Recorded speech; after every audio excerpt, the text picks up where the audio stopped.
రే హర్ష చెప్పు, ఆ అమ్మాయి జుట్టు ఎందుకు బీకేవరా? మరి ఆ అమ్మాయి నువ్వేం పీకలేవన్నది, అందుకే జుట్టు పీకా. వాళ్ళ అమ్మాయిని దాకా ఇంటికి వచ్చి పెద్ద గొంతేసుకొని గొడవ చేసిందిరా. అందుకే వాళ్ళ ఆయన పారిపోయాడు. నీకు దండం పెడతారా, ఇంకోసారి గొడవలు కొనక్కరా మాకురా.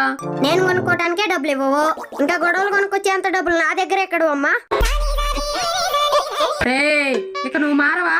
నాకు మారాలనే ఉందమ్మా, కానీ మారాక నువ్వు గుర్తుపడతావో లేదో అని ఆగా. ఓరి దేవుడా, ఏమైందిరా నీకు? వీడింతే అమ్మా, స్కూల్లో వాడు పెద్ద ఎదవ. అంత సీన్ లేదులే, నాకంటే ఇంకో పెద్ద ఎదవ ఉన్నాడు. ఇదిగో ఇంతేనమ్మా, అస్సలు తగ్గడు. నా ఇష్టం తగ్గొచ్చినప్పుడు తగ్గుతా. నాకు డౌటే, రేపు పరీక్షలు ఎలా రాస్తాడో ఏంటో. ఏం పర్వాలేదులే ప్రభా, నారు పోసినోడే నీరు కూడా పోస్తాడు.